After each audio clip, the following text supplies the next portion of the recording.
ബലമായ കർത്തനൻ ശരണമതാകയ പാടിടും ഞാനുലകിൽ. എന്റെ ബലമായ കർത്തനൻ ശരണമതാകയ പാടിടും ഞാനുലകിൽ. ഏറ്റമുറപ്പുള്ള മറവിടമാണെനിക്കെൻ പ്രിയൻ ചാരിടും ഞാനവനിൽ. ഏറ്റമുറപ്പുള്ള മറവിടമാണെനിക്കെൻ പ്രിയൻ ചാരിടും ഞാനവനിൽ. ഹല്ലേലൂയ ഗീതം പാടിടും ഞാനെന്റെ ജീവിതയാത്രയിൽ. എന്റെ അല്ലലഖിലവും തീർത്തിടും നാൾ നോക്കിപ്പാർത്തിടും ഞാനുലകിൽ. ഹല്ലേലൂയ ഗീതം പാടിടും ഞാനെന്റെ ജീവിതയാത്രയിൽ. എന്റെ അല്ലലഖിലവും തീർത്തിടും നാൾ നോക്കിപ്പാർത്തിടും ഞാനുലകിൽ.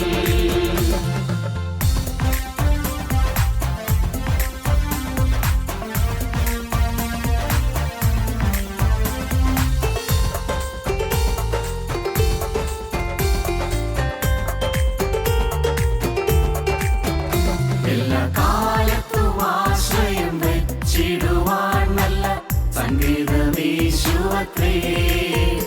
എല്ലാ കാലത്തും ആശ്രയം വെച്ചിടുവാൻ നല്ല സംഗീതമേശുവത്രേ. പെറ്റ തല്ലതൻ കുഞ്ഞിനെ മറന്നിടിലും കാന്തൻ മാറ്റം ഭവിക്കാത്തവൻ. പെറ്റ തല്ലതൻ കുഞ്ഞിനെ മറന്നിടിലും കാന്തൻ മാറ്റം ഭവിക്കാത്തവൻ. ഹല്ലേലൂയ ഗീതം പാടിടും ഞാനെന്റെ ജീവിതയാത്രയിൽ. എന്റെ അല്ലലഖിലവും തീർത്തിടും നാൾ നോക്കിപ്പാർത്തിടും ഞാനുലകിൽ.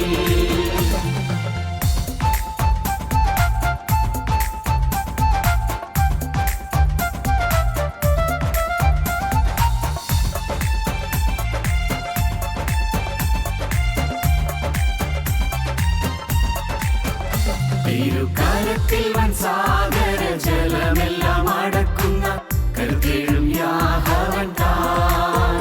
തിരുക്കരത്തിൽ വൻ സാഗര ജലമെല്ലാം അടക്കുന്ന കരുത്തേഴും യാഹവൻ താൻ. ഒരു ഇടയനെ പോലെന്നെ അവനിൽ കരുതുന്ന സ്നേഹമെന്താശ്ചര്യമേ. ഒരു ഇടയനെ പോലെന്നെ അവനിൽ കരുതുന്ന സ്നേഹമെന്താശ്ചര്യമേ. ഹല്ലേലൂയ ഗീതം പാടിടും ഞാനെന്റെ ജീവിതയാത്രയിൽ. എന്റെ അല്ലലഖിലവും തീർത്തിടും നാൾ നോക്കിപ്പാർത്തിടും ഞാനുലകിൽ.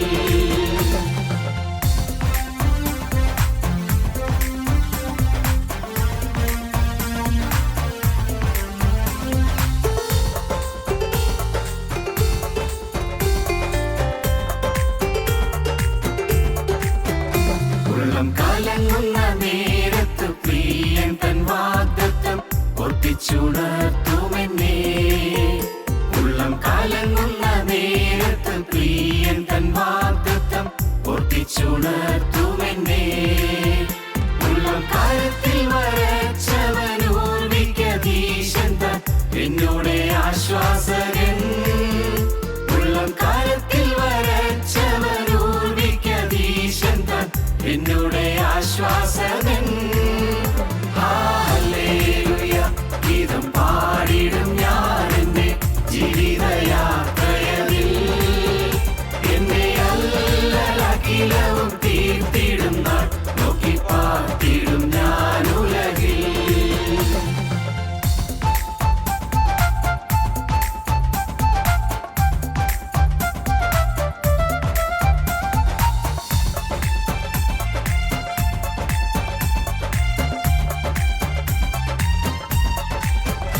മാറും മനുജരെല്ലാം മഹിതല മധു തീജ്വാല ഇരയായി മാറുകിലും. മാറും മനുജരെല്ലാം മഹിതല മധു തീജ്വാല ഇരയായി മാറുകിലും.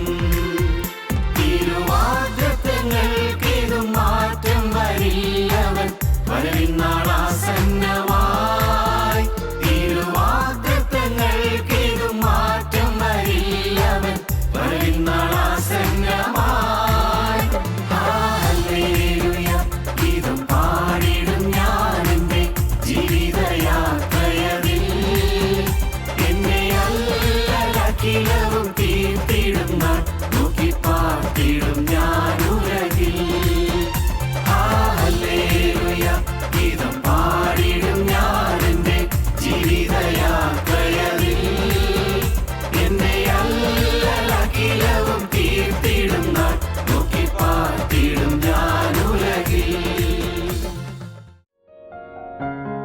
ഞങ്ങളും ക്രൂശിക്കപ്പെട്ട ക്രിസ്തുവിനെ പ്രസംഗിക്കുന്നു. ഉത്തമഗീതങ്ങളുടെ പുസ്തകത്തിൽ നാം കാണുന്ന വളരെ ശ്രദ്ധേയമായ ഒരു കാര്യമാണ് ചെറുകുറുക്കന്മാർ മുന്തിരിത്തോട്ടം നശിപ്പിക്കുന്നെന്നുള്ളത്. നല്ല നടുതലയെ തകർത്ത് കളയാൻ ചെറുകുറുക്കന്മാർ കടന്നു വരുന്നു. മാളങ്ങളിൽ പതിയിരിക്കുന്നു. പുറമേ നോക്കിയാൽ കാണുകയില്ല, പുറമേ കാണാൻ കിട്ടുകയുമില്ല. ഒളിവുമാളങ്ങളിൽ പതിയിരിക്കുന്നു ചെറുകുറുക്കന്മാർ. ആ ചെറുകുറുക്കന്മാരെ പിടിച്ചു തരുവീനെന്നാണ് പറയുന്നത്. അതിനെ വെച്ചുകൊണ്ടിരിക്കരുത്, അതിനെ കൊന്നുകളയണം ചെറുകുറുക്കന്മാർ, അല്ലെങ്കിൽ മുന്തിരിത്തോട്ടം നശിപ്പിക്കും. നമുക്ക് വായിക്കാം യെശയ്യാ പ്രവാചകൻ്റെ പുസ്തകം 5-ാം അധ്യായത്തിൻ്റെ ആദ്യത്തെ ചില വാക്യങ്ങൾ വായിക്കാം. യെശയ്യാ പ്രവാചകൻ്റെ പുസ്തകം 5-ാം അധ്യായം ആദ്യത്തെ വാക്യങ്ങൾ. ഞാൻ എൻ്റെ പ്രിയതമന് അവൻ്റെ മുന്തിരിത്തോട്ടത്തെക്കുറിച്ച് എൻ്റെ പ്രിയൻ്റെ പാട്ടുപാടും. പ്രിയതമൻ്റെ മുന്തിരിത്തോട്ടത്തെക്കുറിച്ചൊരു പാട്ടുപാടും. എൻ്റെ പ്രിയതമന് ഏറ്റവും ഫലവത്തായൊരു കുന്നിന്മേൽ ഒരു മുന്തിരിത്തോട്ടമുണ്ടായിരുന്നു. പ്രിയതമന്, എൻ്റെ പ്രിയപ്പെട്ടവന് ഒരു ഫലപ്രദമായ മുന്തിരിത്തോട്ടം ഉണ്ടായിരുന്നു. അവൻ അതിന് വേലി കെട്ടി. അവൻ ആ മുന്തിരിത്തോട്ടം കാക്കുന്നു, വേലി കെട്ടി. അതിലെ കല്ല് പെറുക്കിക്കളഞ്ഞു. അതിലകത്തുള്ള കല്ലുകളെല്ലാം പെറുക്കിക്കളഞ്ഞു. അതിൽ നല്ല വക മുന്തിരിവള്ളി നട്ടു. നല്ല വക മുന്തിരിവള്ളി കൊണ്ടുവന്ന് നട്ടു. നടുവിൽ ഒരു ഗോപുരം പണിതു. നടുവിലൊരു ഗോപുരവും പണിതു. ഒരു ചക്കുമിട്ടു. ഒരു ചക്കിട്ടു. മുന്തിരിങ്ങ കായ്ക്കുമെന്ന് അവൻ കാത്തിരുന്നു. കായ്ച്ചതോ കാട്ടുമുന്തിരിങ്ങയത്രേ. ചക്ക ഇടുവാൻ കാരണം മുന്തിരിങ്ങ മൂത്ത് കഴിയുമ്പോൾ, അത് പഴുക്കാറാകുമ്പോൾ അത് പറിച്ചെടുത്ത് ചക്കിലിട്ട് അത് ഞെരുക്കി, ആ ചക്കയിൽ നിന്ന് ഞെരുക്കി പുറത്ത് വന്ന് അതിൽ നിന്ന് പുറത്ത് വരുന്ന സത്ത് അത് മുന്തിരിച്ചാറാണ്. അത് വിലയേറിയ മുന്തിരിച്ചാറാണ്. ആ വിലയേറിയ വസ്തു വിറ്റ് വേണം ഉപജീവനം കഴിക്കാൻ. മുന്തിരിത്തോട്ടത്തിൻ്റെ ഉടമസ്ഥന് അത് വിലപ്പെട്ടതാണ്. ആ ചക്കിട്ടു, അതിൽ മുന്തിരിവള്ളി നട്ടു, ചക്കിട്ടു, മുന്തിരിങ്ങ കായ്ക്കാനായിട്ട് കാത്തിരിക്കുകയാണ്. അപ്പോൾ സംഭവിച്ചത് എന്താണ്? കായ്ച്ചതോ കാട്ടുമുന്തിരിങ്ങ അത്രേ. കാട്ടുമുന്തിരിങ്ങ കായ്ച്ചു പോയി. നല്ല മുന്തിരിങ്ങ കായ്ക്കുമെന്ന് വിചാരിച്ചിരുന്നത്, നല്ല മുന്തിരിവള്ളിയാണ് കൊണ്ട് നട്ടത്. പിന്നെ എന്ത് പറ്റി? എന്തെങ്ങനെ സംഭവിച്ചത്? മുന്തിരിവള്ളി നട്ടു, തോട്ടം മനോഹരമായ തോട്ടമാണ്, പക്ഷേ നല്ല മുന്തിരിവള്ളി കൊണ്ടുവന്ന് നട്ടു, പക്ഷേ കായ്ച്ചത് കാട്ടുമുന്തിരിങ്ങ അത്രേ. പിന്നെ ആകയാൽ യെരൂശലേം നിവാസികളും യഹൂദ പുരുഷന്മാരുമായുള്ളവരെ, എനിക്കും എൻ്റെ മുന്തിരിത്തോട്ടത്തിനും മധ്യേ വിധിപ്പീൻ. നിങ്ങൾ ഇത് കേൾക്ക്, യഹൂദ പുരുഷന്മാരെ നിങ്ങൾ കേൾക്ക്, ജനത്തിൻ്റെ നേതാക്കന്മാരായുള്ളവർ നിങ്ങൾ കേൾക്ക്. എൻ്റെ പ്രിയതവന് മനോഹരമായ ഒരു മുന്തിരിത്തോട്ടം ഉണ്ടായിരുന്നു. അവൻ്റെ മുന്തിരിത്തോട്ടത്തെക്കുറിച്ച് ഞാൻ എൻ്റെ പ്രിയൻ്റെ പാട്ടുപാടും. എൻ്റെ പ്രിയന് ഏറ്റവും ഫലവത്തായ ഒരു കുന്നിന്മേൽ ഒരു മുന്തിരിത്തോട്ടം ഉണ്ടായിരുന്നു. സ്തോത്രം. കുറേയേറെ കാര്യങ്ങൾ ഓർക്കാനുണ്ട്. ഏറ്റവും ഫലവത്തായ ഒരു കുന്നിന്മേൽ മുന്തിരിത്തോട്ടം ഉണ്ടായിരുന്നു. ഫലവത്തായൊരു കുന്ന്, നല്ല സമൃദ്ധിയോടെ വിളവ് കിട്ടാവുന്നൊരു കുന്ന്, നല്ല മുന്തിരിത്തോട്ടം. ദൈവത്തിന് സ്തോത്രം. നമ്മളെല്ലാവരെയും കർത്താവ് ഈ സഭയാകുന്ന തോട്ടത്തിൽ, സഭ എന്ന് പറയുന്നത് ഏതെങ്കിലും യാക്കോബായ സഭയോ ഓർത്തഡോക്സ് സഭയോ എന്നല്ല പറയുന്നത്, ക്രിസ്തുവിൻ്റെ ശരീരമാകുന്ന സഭയാകുന്ന തോട്ടത്തിൽ നമ്മെ ഓരോരുത്തരെയും ഫലപ്രദമായ മുന്തിരിവള്ളിയായി കർത്താവ് നട്ടു. നമ്മെ ഓരോരുത്തരെയും നട്ടു. ചിന്തിക്കൂ, നാം ആരും വിചാരിച്ചല്ലോ ഭൂമിയിലേക്ക് വരുമെന്ന്. നാം ആരും ആവശ്യപ്പെട്ടല്ലോ ഭൂമിയിലേക്ക് വന്നത്. നാം ആരും കാത്തിരുന്നിട്ടല്ലോ, നാം ആരും ഒരുങ്ങിയിട്ടല്ലോ. എല്ലാ നിത്യനായ ദൈവത്തിൻ്റെ കാര്യപരിപാടിയായിരുന്നു. നിത്യനായ ദൈവം ഈ ദേശത്ത് എന്നെ ഒരു മുന്തിരിവള്ളിയായി നട്ടു. ദൈവത്തിന് സ്തോത്രം. ദൈവത്തിനോട് കരുണ തോന്നി. അവൻ്റെ തോട്ടത്തിൽ നടാൻ തിരുമനസ്സായി. അവൻ്റെ തോട്ടത്തിൽ. സ്തോത്രം. അത് തിരിച്ചറിയുമ്പോഴാണ് നമുക്ക് ഹൃദയത്തിൽ നന്ദി വരുന്നത്. ക്രിസ്തുവിൻ്റെ തോട്ടത്തിലെ ഒരു മുന്തിരിവള്ളിയായി എന്നെ നട്ടിരിക്കുന്നു. ദൈവത്തിന് സ്തോത്രം. പ്രിയപ്പെട്ടവരെ, നിങ്ങൾ മനസ്സിലാക്കൂ, നിങ്ങൾ ഓരോരുത്തരും ക്രിസ്തുവിൻ്റെ തോട്ടത്തിലെ മുന്തിരിവള്ളിയാണ്. നിങ്ങൾ ഓരോരുത്തരും വിലയേറിയവരാണ്. നിങ്ങൾ ഓരോരുത്തരും ഫലം കായ്ക്കേണ്ടവരാണ്. നിങ്ങൾ ഓരോരുത്തരും നല്ല ഫലം കായ്ക്കേണ്ടവരാണ്. നല്ല വിശിഷ്ട ഫലം കായ്ക്കേണ്ടവരാണ്. ഈ മുന്തിരിവള്ളി പൂത്ത് ഇതിൽ കായ്കളുണ്ടായി, കായ്കൾ പഴുത്ത് ചക്കിലിട്ട് ഞെരുക്കി അത് മുന്തിരിച്ചാറ് പുറപ്പെടുവിക്കേണ്ടതാണ്. നല്ല ലഹരിപ്പിക്കുന്ന മുന്തിരിച്ചാറുണ്ടാകുന്നതാണ്. ഇത് മധുരമായ മുന്തിരിച്ചാറുണ്ടാകുന്നതാണ്. വലിയ പ്രതീക്ഷയോടുകൂടിയാണ് ഉടമസ്ഥന് നട്ടത്. കർത്താവിന് സ്തോത്രം. എന്താണ് കാണുന്നത്? കുന്നുമേൽ ഒരു മുന്തിരിത്തോട്ടം ഉണ്ടായിരുന്നു. അവൻ അതിനു ചുറ്റും വേലി കെട്ടി. അതിലെ കല്ല് പെറുക്കിക്കളഞ്ഞു. വേണ്ടാത്ത സാധനങ്ങളെല്ലാം പെറുക്കിക്കളഞ്ഞു. തോട്ടത്തിൽ നിന്ന് കല്ലെല്ലാം പെറുക്കിക്കളഞ്ഞു. അതിൽ നല്ല വക മുന്തിരിവള്ളി നട്ടു. നല്ല വക മുന്തിരിവള്ളി നട്ടു. പ്രിയപ്പെട്ടവരെ, നിങ്ങൾ കേൾക്കൂ, ഇതൊരു അതിശീനീയമായ വാർത്തയാണ്. നല്ല വക മുന്തിരിവള്ളിയാണ് നട്ടത്. നാം ഓരോരുത്തരും ദൈവത്തിൻ്റെ പ്രതീക്ഷ അനുസരിച്ച് നല്ല മുന്തിരിവള്ളിയായിരുന്നു. നാം ഓരോരുത്തരും ഈ ഭൂമിയിലേക്ക് പറന്നു വീഴുമ്പോൾ ശിശുവായിരുന്ന കാലത്ത് തന്നെ നാം നല്ല മുന്തിരിവള്ളിയായിരുന്നു. പിതാവായ ദൈവത്തിൻ്റെ കരുണയാൽ പുത്രനായ ദൈവം തൻ്റെ ജീവൻ നോക്കി ഒഴിച്ച് പരിശുദ്ധാത്മാവിൻ്റെ കൃപയാൽ നമ്മെ നല്ല മുതിരുള്ളിയായി നട്ടു. സ്തോത്രം. മനോഹരമായ ഒരു തോട്ടം, സുന്ദരമായ തോട്ടം, അത് നല്ല മുന്തിരിവള്ളിയായി നമ്മെ എല്ലാവരെയും നട്ടു. ഈ ദേശത്ത്, നിങ്ങളെവിടെ താമസിക്കുന്ന ആ ദേശത്ത് അവൻ്റെ മുന്തിരിവള്ളിയായി അവൻ നമ്മെ നട്ടു. ദൈവത്തിന് സ്തോത്രം. ഇത് തിരിച്ചറിയുമ്പോഴാണ് നമുക്ക് ഹൃദയത്തിൽ നന്ദി വരുന്നത്.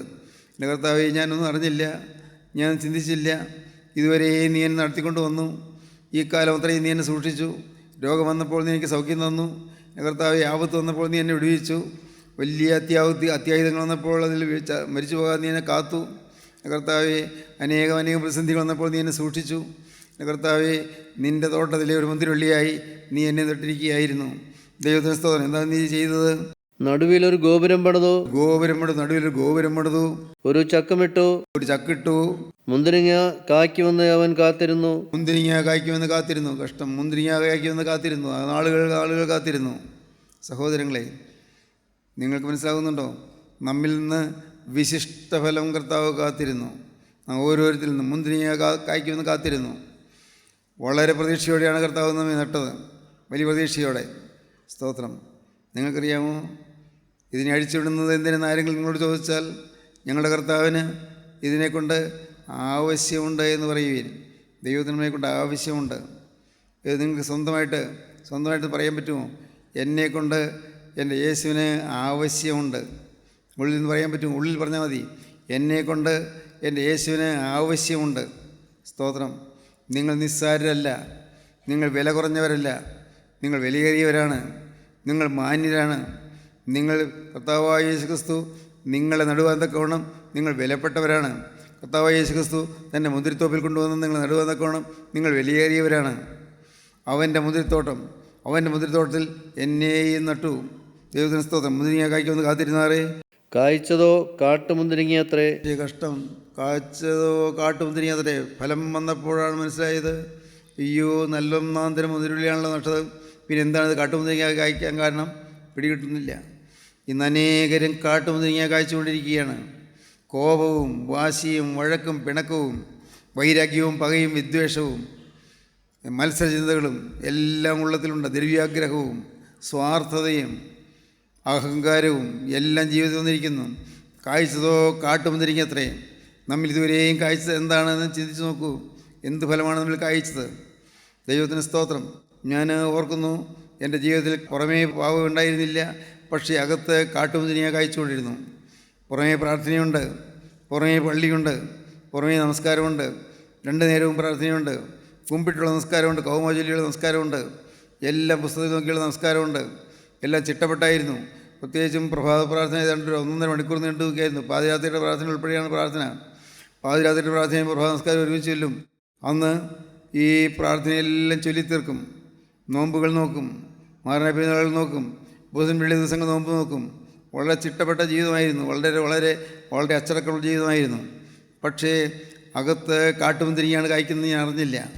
അകത്ത് വിദ്വേഷം, അകത്ത് പക, അകത്ത് നീരസം, അകത്ത് കയ്പ്, അകത്ത് കോപം, അകത്ത് എനിക്ക് തന്നെ നിയന്ത്രിക്കാൻ വയ്യാത്ത വിധത്തിലുള്ളതായ അശുദ്ധ ചിന്തകൾ, എന്തിനീ ചിന്തകളെന്ന് തോന്നിയിട്ടുണ്ട്. അശുദ്ധമായ ചിന്തകൾ ഇങ്ങനെ ഹൃദയമാകെ ഏറ്റവും വഷളായിപ്പോയിരുന്നു, വഷളായിപ്പോയിരുന്നു. ദൈവത്തിന് സ്തോത്രം.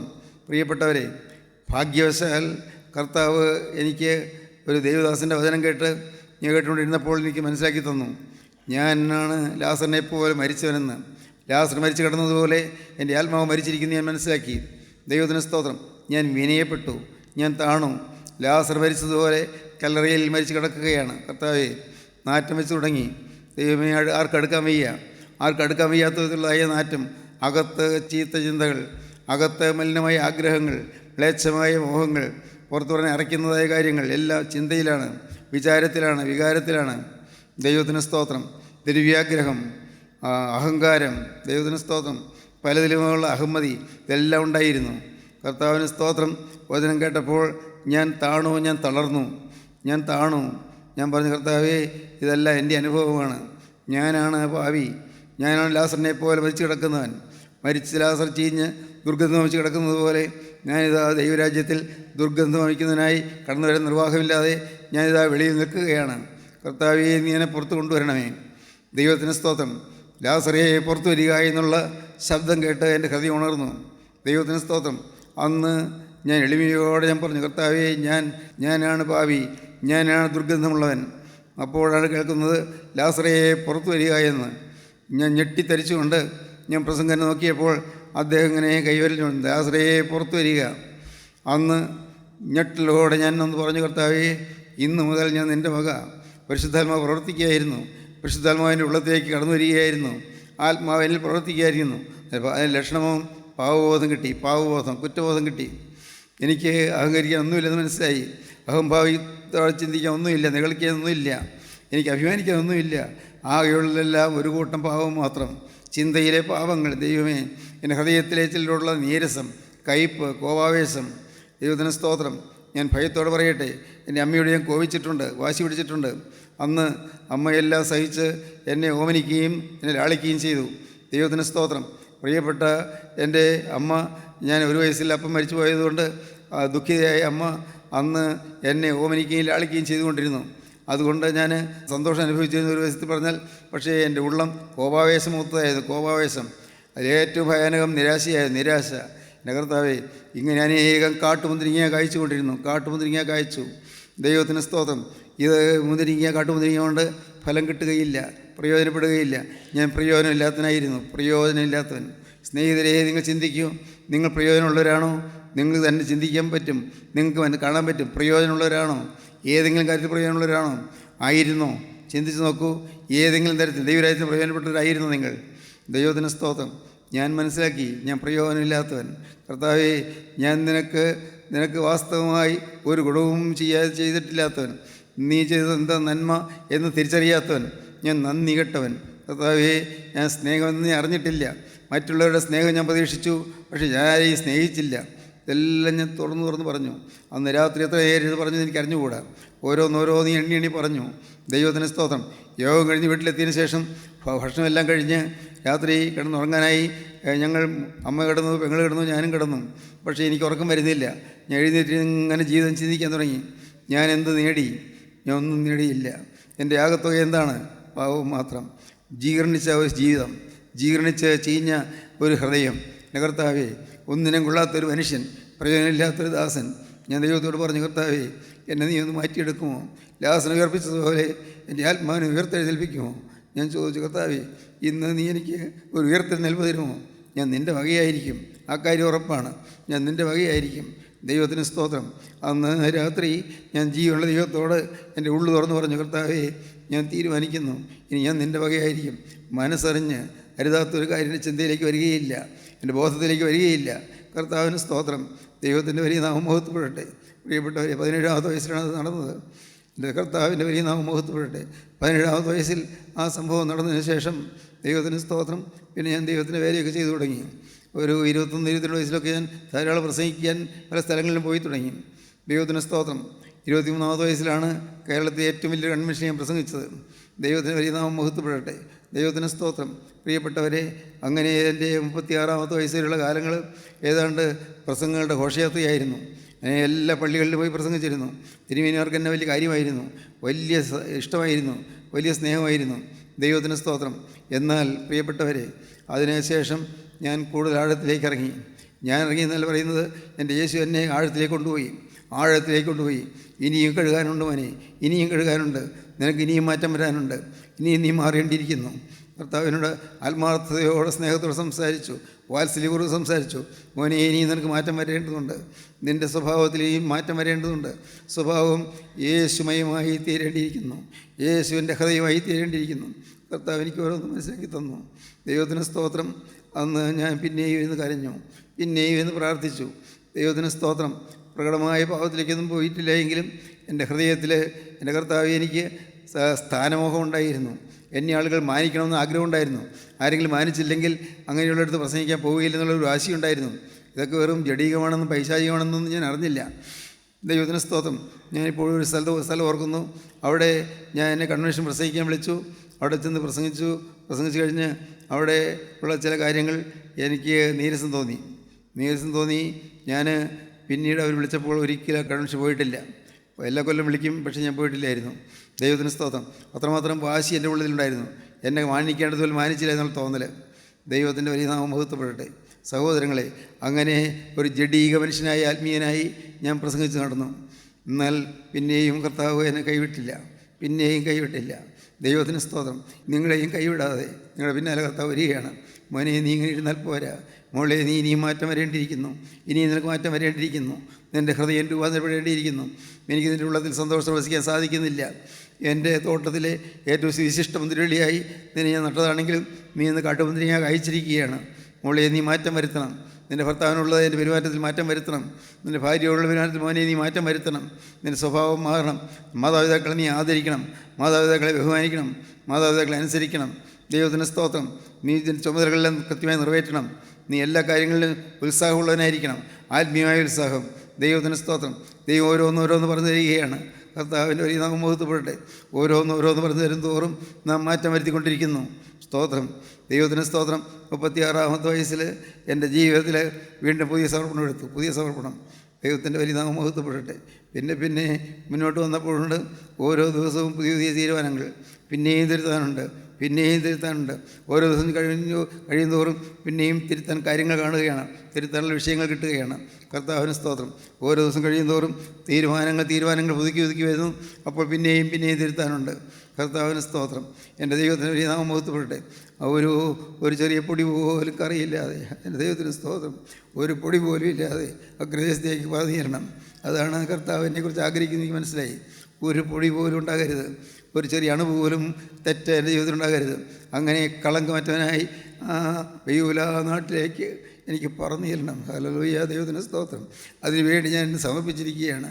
ദൈവത്തിന് വലിയ നാമം മഹത്വപ്പെടട്ടെ.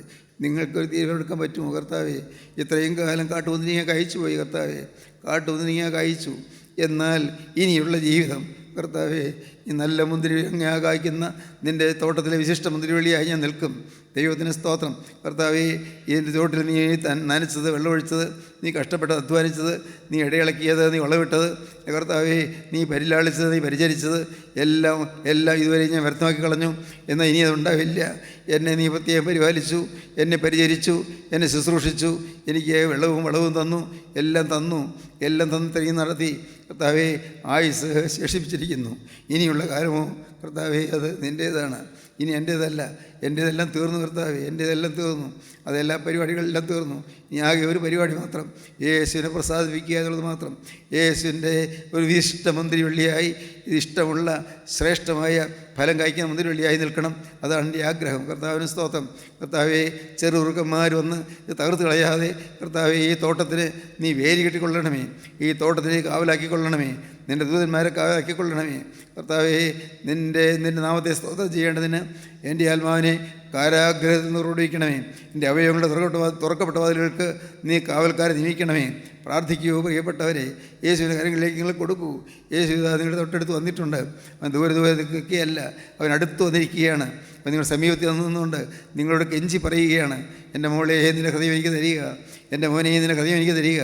ഞാൻ നിനക്ക് വേണ്ടി ചോദിച്ച രക്തത്തിന് വരെ നീ അറിയുന്നുണ്ടോ? എൻ്റെ രക്തം ചിന്തിയത് നിൻ്റെ പാപത്തിന് മോചനത്തിനാണ് നീ അറിയുന്നുണ്ടോ? എൻ്റെ കുറ്റമില്ലാത്ത രക്തം ചിന്തിയത് നിൻ്റെ കുറ്റങ്ങൾ മോചിക്കാനാണ് നിനക്കറിയാമോ? ഹല്ലേലൂയ. കർത്താവ് പറയുന്നു, നിൻ്റെ പാപങ്ങളെല്ലാം എൻ്റെ രക്തത്തിൽ മുഴുവൻ കഴുകിത്തരാമെന്ന് കർത്താവ് പറയുന്നു. എൻ്റെ രക്തം കഴുകുന്ന രക്തമാണ്. എൻ്റെ രക്തം ശുദ്ധീകരിക്കുന്ന രക്തമാണ്. എൻ്റെ രക്തം വീണ്ടെടുക്കുന്ന രക്തമാണ്. എൻ്റെ രക്തം ആത്മനിറവ് തരുന്ന രക്തമാണ്. എൻ്റെ രക്തം പാപത്തെ തോൽപ്പിക്കുന്ന രക്തമാണ്. എൻ്റെ രക്തം പിശാചിനെ ആട്ടിപ്പായിക്കുന്ന രക്തമാണ്. എൻ്റെ രക്തം യേശുനാഥ നിൻ്റെ രക്തം. ഹല്ലേലൂയ. യേശുവിൻ്റെ രക്തത്തിൽ മക്കളെ നിങ്ങൾ ആശ്രയിക്കുക, യേശുവിനെ വിളിക്കുക. കർത്താവേ, എന്നെ വിട്ട് കടന്നു പോകല്ലേ, എന്നെ വിട്ട് മാറി കടന്നു പോകല്ലേ, എന്നോട് മനസ്സലിയണമേ. ഞാനിതാ ഒരു പാവി. ദൈവമേ, ഇനിയും രൂപാന്തരം വരേണ്ടതായ ഒരു പാവി, രൂപാന്തരം വന്നിട്ടില്ലാത്തൊരു പാവി. കർത്താവേ, മാറ്റം വരാത്തൊരു മനുഷ്യൻ ഇതാ അതിന് മുമ്പായിരിക്കുന്നു. എന്നോട് നീ മനസ്സലിയണം. ഹല്ലേലൂയ. എൻ്റെ മേൽ തൃക്കരം വയ്ക്കണം കർത്താവേ. എന്നെ നീ അനുഗ്രഹിക്കണം കർത്താവേ. എൻ്റെ മേൽ തൃക്കരം വെച്ച് എന്നെ രൂപാന്തരപ്പെടുത്തണമേ. നിൻ്റെ കയ്യിലേക്ക്, മേനഞ്ഞവൻ്റെ കയ്യിലേക്ക് ഇതാ ഞാൻ എന്നെ തന്നെ ഏൽപ്പിക്കുന്നു. എന്നെ സൃഷ്ടിച്ചവൻ്റെ കരങ്ങളിലേക്ക് ഞാനിതാ എന്നെ ഏൽപ്പിക്കുന്നു. നിങ്ങൾക്ക് ഏൽപ്പിക്കാൻ തോന്നുന്നുണ്ടോ? അവൻ്റെ കരങ്ങളിലേക്ക് കൊടുക്കാൻ തോന്നുന്നുണ്ടോ? അവനിതാ നിങ്ങളുടെ അരികത്തോടെ മന്ദം നടന്നു പോകുന്നുണ്ട്. നിങ്ങൾ സമീപത്തൂടെ നടന്നു പോകുന്നുണ്ട്. നിങ്ങൾക്ക് എന്താണ് ആവശ്യം? ചോദിച്ചുകൊള്ളൂ. കർത്താവേ, ഇതുവരെയും പാവം മാത്രം ശീലിച്ച എൻ്റെ ജീവിതം, കോപിച്ച ജീവിതം, ശപിച്ച ജീവിതം, രാഗീയ ജീവിതം, കർത്താവേ, മറ്റുള്ളവരെ ദുഷിച്ച ജീവിതം, മറ്റുള്ളവരുടെ കുറ്റം പറഞ്ഞ ജീവിതം, യേശുവേ, ഇതാ ആ ജീവിതം തീരുന്നു. ഇന്നിതാ യേശുവിനെ സ്നേഹിക്കുന്ന ജീവിതമായി, യേശുവിൻ്റെ മക്കളെ സ്നേഹിക്കുന്ന ജീവിതമായി, യേശുവിൻ്റെ വേലയെ സ്നേഹിക്കുന്ന ജീവിതമായി ഞാനിതാ സമർപ്പിക്കൂ. ഹല്ലേലൂയ. നിങ്ങളുടെ ജീവിതം കർത്താവിൻ്റെ കരങ്ങളിലേക്ക് കൊടുക്കൂ. ഒട്ടും വൈകണ്ട മക്കളെ, ജീവിതം കർത്താവിൻ്റെ കരങ്ങളിലേക്ക് കൊടുക്കൂ. യേശുവിൻ്റെ വാക്ക് പറയും, യേശുവേ ഇന്നു മുതൽ നാഥാ, ഇന്നു മുതൽ ഞാൻ നിൻ്റെ വക. യേശുവേ ഇന്നു മുതൽ, ഹല്ലേലൂയ. എൻ്റെ യേശുവേ ഇന്നു മുതൽ, ഹല്ലേലൂയ, ഹല്ലേലൂയ, ഹല്ലേലൂയ. യേശുവേ ഇന്നു മുതൽ ഞാൻ നിൻ്റെ വക. നിങ്ങൾ പറയുമോ? യേശുവിനോട് നിങ്ങൾ വാക്ക് പറയുമോ? യേശു നിങ്ങളെ സ്നേഹിക്കുന്നു. യേശു നിങ്ങളെ പകയ്ക്കുന്നില്ല. യേശു നിങ്ങൾ വെറുക്കുന്നില്ല. യേശു നിങ്ങളോട് കോപിക്കുന്നില്ല. ഇപ്പോൾ മടങ്ങി വന്നാൽ മതി. ഹല്ലേലൂയ. ഇപ്പോൾ തിരിഞ്ഞു വന്നാൽ മതി. കഴിഞ്ഞതെല്ലാം അവൻ ക്ഷമിക്കും, കഴിഞ്ഞതെല്ലാം പൊറുക്കും, എല്ലാം അയച്ചു തരും, എല്ലാ പാപവും മാറ്റി തരും, ഒരു പുതിയ ജീവിതം നിങ്ങൾക്ക് തരും. ഇപ്പോൾ പറയൂ, യേശുവേ ഞാൻ നിൻ്റെ വക. ഹൃദയത്തിലെ തീരുമാനം നിങ്ങൾക്കുണ്ടോ? ഹല്ലേലൂയ, ഹല്ലേലൂയ, ഹല്ലേലൂയ. ആ തീരുമാനം ഉണ്ടെങ്കിൽ ഹൃദയത്തിൽ പറയൂ, യേശുവേ ഇന്നു മുതൽ ഞാൻ നിൻ്റെ വക. യേശുവേ ഇന്നു മുതൽ ഞാൻ നിൻ്റെ സ്വന്തം. യേശുവേ ഇന്നു മുതൽ ഞാൻ നിൻ്റെ പുതിയ സൃഷ്ടി. ഹല്ലേലൂയ, ഹല്ലേലൂയ. അങ്ങനെ നിങ്ങൾ പറയാൻ താല്പര്യമുണ്ടെങ്കിൽ ഞാൻ പറഞ്ഞു തരാം. നിങ്ങൾ ഏറ്റു പറഞ്ഞാൽ മാത്രം മതി. യേശുവേ ഇന്നു മുതൽ ഞാൻ നിൻ്റെ വക. എൻ്റെ യേശുവേ ഇന്നു മുതൽ ഞാൻ നിൻ്റെ സ്വന്തം. എൻ്റെ യേശുവേ ഇന്നു മുതൽ ഞാൻ നിൻ്റെ ഒരു പുതിയ സൃഷ്ടി. എൻ്റെ യേശുവേ തൃക്കരം എൻ്റെ തലമേൽ വെക്കണമേ. ഹല്ലേലൂയ, ഹല്ലേലൂയ, ഹല്ലേലൂയ. അങ്ങനെ പ്രാർത്ഥിച്ചവർ മാത്രം കരങ്ങൾ ഉയർത്തുകയും ഞാൻ നിങ്ങൾക്ക് വേണ്ടി പ്രാർത്ഥിക്കാം. ഹല്ലേലൂയ, ഹല്ലേലൂയ, ഹല്ലേലൂയ, ഹല്ലേലൂയ, ഹല്ലേലൂയ, ഹല്ലേലൂയ, ഹല്ലേലൂയ. ജീവനുള്ള ദൈവമേ, കരുണയുള്ള കർത്താവേ, അവിടുത്തെ തിരുസാന്നിധ്യം ഞങ്ങൾക്ക് ദാനമായി തന്നതിനാൽ ഞങ്ങൾ നിന്നെ സ്തുതിക്കുന്നു, ഞങ്ങൾ നിന്നെ സ്തോത്രം ചെയ്യുന്നു. പരിശുദ്ധാത്മാവേ, തീയായി അവിടെ ഞങ്ങളുടെ മധ്യത്തിലുള്ളതിനായി ഞങ്ങൾ നിന്നെ സ്തുതിക്കുന്നു. ജീവിപ്പിക്കുന്ന ആത്മാവേ, മരിച്ചവർ ജീവിപ്പിക്കുന്ന സ്നേഹം ഞങ്ങളുടെ മധ്യത്തിൽ കത്തിജ്വലിച്ചുകൊണ്ടിരിക്കുന്നതിനായി നന്ദിയോടെ സ്തോത്രം. എൻ്റെ കർത്താവേ, പുതിയ സമർപ്പണത്തിലേക്ക് ഓരോരുത്തരെയും കൊണ്ടുവരുന്നതിനായി സ്തോത്രം. എല്ലാവരെയും വാഴ്ത്തണമേ, അനുഗ്രഹിക്കണമേ, വിശുദ്ധീകരിക്കണമേ. എൻ്റെ പ്രിയൻ്റെ രണ്ടാമത്തെ വരയിൽ പറന്നു വരുന്ന വിശുദ്ധന്മാരുടെ നിരയിൽപ്പാൻ എല്ലാവരെയും യോഗ്യരാക്കി തീർക്കണമേ. കർത്താവേ, അടിയങ്ങളെ വിശുദ്ധീകരിച്ച് അനുഗ്രഹിക്കണമേ. യേശുവിൻ നാമത്തിൽ യാചിക്കുന്നത് കേൾക്കണം പിതാവേ. ആമീൻ. ഹല്ലേലൂയ, ഹല്ലേലൂയ, സ്തോത്രം.